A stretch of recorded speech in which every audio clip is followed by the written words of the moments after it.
You know what that means? No. The perception is, okay, the perception in America was the white man, Donald Trump, can be president. The woman can't do it. Perception. A CPI index report came out this morning and inflation is down. In fact, core inflation is down to the lowest level it has been in 4 years. This is just in 52 days of President Trump taking office. Watch closely as Karoline Leavitt's facial expression transitions from confident spokesperson to deer in headlights in exactly 7 seconds.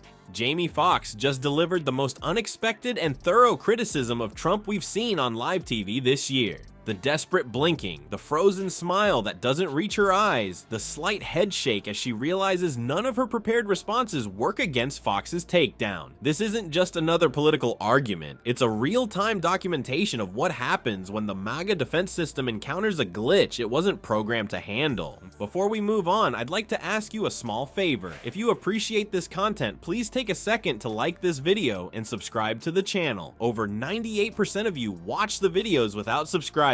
It costs you nothing, but it makes a huge difference to us. So did you click the subscribe button?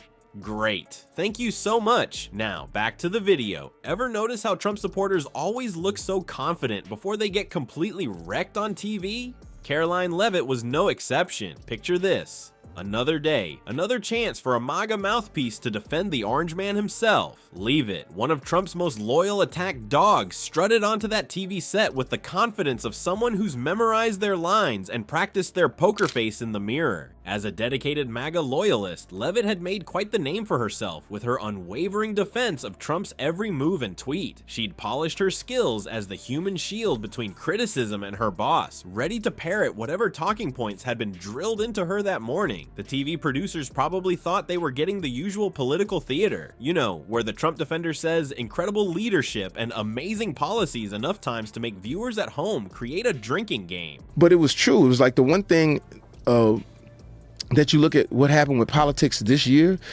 people sort of stripped away a lot of things. You know what I'm saying? Regardless of what you believed in. A CPI index report came out this morning and inflation is down. In fact, core inflation is down to the lowest level it has been in 4 years. This is just in 52 days of President Trump taking office.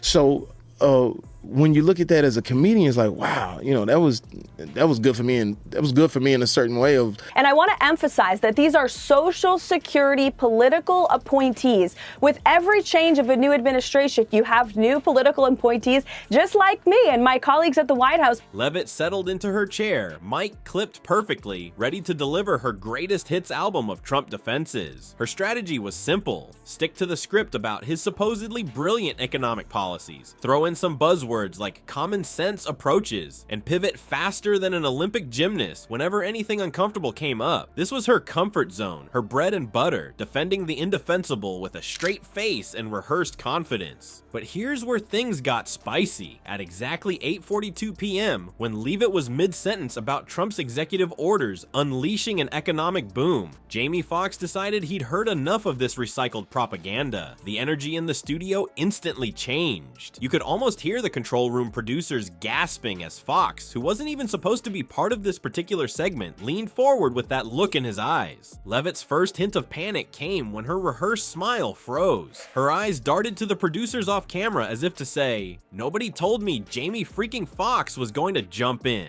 Her blinking speed doubled, always a telltale sign of a MAGA defender in distress. This wasn't part of the plan. She was supposed to be facing some easily dismissed liberal pundit, not an Academy Award winner with actual charisma. What makes Fox's takedown so devastating wasn't just what he said, but who he is. This wasn't some radical leftist that MAGA world could easily dismiss. This was Jamie Foxx, Ray Charles, Django, that guy everybody's mom thinks is charming. When someone with universal appeal and cultural credibility starts dismantling your talking points, you can't just scream fake news and expect people to nod along. Leavitt's training kicked in as she desperately reached for her emergency ripcord, the economy defense.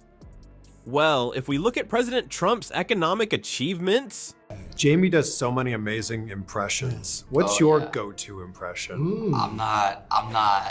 Don't make me do that next to this guy. Let's see, Jamie, what do you got for us? Do not buy into the lies from the legacy fake news media who are trying to fear you and scare you into believing otherwise. This is what we've seen them do about President Trump for years with every promise that he has made. You know what that means? No. The perception is, okay, the perception in America was the white man, Donald Trump, can be president. The woman can't do it. Perception. You just watched that video, but shut your eyes and listen to the words from those Democrat politicians. You would think you are listening to President Trump, Elon Musk, and our entire administration. She stammered, but the deflection flopped harder than Don Jr.'s attempt at stand-up comedy. Fox wasn't having it. The studio audience, typically polite during political segments, actually chuckled. Not at Fox, at her. That's when the flop sweat began. With each point Fox made about Trump's fake populism, Leavitt's blinking became more frantic. 1 blink for, I'm in trouble, 2 blinks for, someone save me, 3 blinks for, is it hot in here or is it just me? Fox systematically exposed how Trump's policies benefited the wealthy, while he pretended to be the champion of the working class. The camera kept cutting back to Leavitt, whose expression cycled through the 5 stages of MAGA grief: denial, deflection, whataboutism, conspiracy theory, and finally silent panic. The MAGA defense playbook, which Leavitt had executed flawlessly countless times before, completely crumbled under Fox's straightforward takedown when she tried to interrupt with, "But the media has been unfair." Like, some of those politicians were afraid to say what Donald Trump was saying, and they ended up being left in the dust because people were a little like, well, he's got a point, in the sense of we're playing things a little too close. There are a lot of unanswered questions, but that's exactly why these Social Security employees, I may add, are digging into the books and going line by line, because past administrations have refused to do. Why you say they try to get enough fire? Like, who is they? You know, motherfuckers said. We saw airline fares fell. We saw the cost of gasoline is down as well. We also saw a $1 billion investment this morning from GE Aerospace. Fox simply raised an eyebrow that said more than 1,000 fact-checkers could. The audience felt it, the hosts felt it. Even the camera operator zoomed in slightly on Leavitt's increasingly uncomfortable expression, knowing TV gold when they saw it. By the segment's end, Leavitt's carefully constructed MAGA defender persona had completely fallen apart. Her final attempt to regain control involved mentioning unfair treatment of Trump, but her voice lacked conviction. It was like watching someone try to bail out the Titanic with a teaspoon. Fox hadn't just won the argument, he'd exposed the entire formula of MAGA media manipulation in under 4 minutes. The producers, sensing ratings gold, extended the segment by 2 minutes. Those 2 minutes might as well have been 2 years for Leavitt, whose talking points had been exhausted faster than Trump's attention span during intelligence briefings. When the host finally threw to commercial, Leavitt's relief was palpable, but the damage was done. Twitter was already ablaze, and clips were spreading faster than conspiracy theories at a MAGA rally. So what happened after Fox's takedown? Trump did exactly what you'd expect. Started rage dialing at 3 a.m., absolutely fuming that someone with more Oscars than he has coherent policies dared to criticize him. Classic Trump meltdown mode. But here's the juicy part. This wasn't just another celebrity spat. This was the moment the entire MAGA defense system imploded spectacularly in real time. Trump fatigue is real, and Leavitt's catastrophic performance proves it. As one source perfectly put it, Karoline isn't trying to win arguments anymore. She's just trying to convince people not to notice the ship is underwater. That ship, the sinking SS MAGA, with Captain Trump at the helm.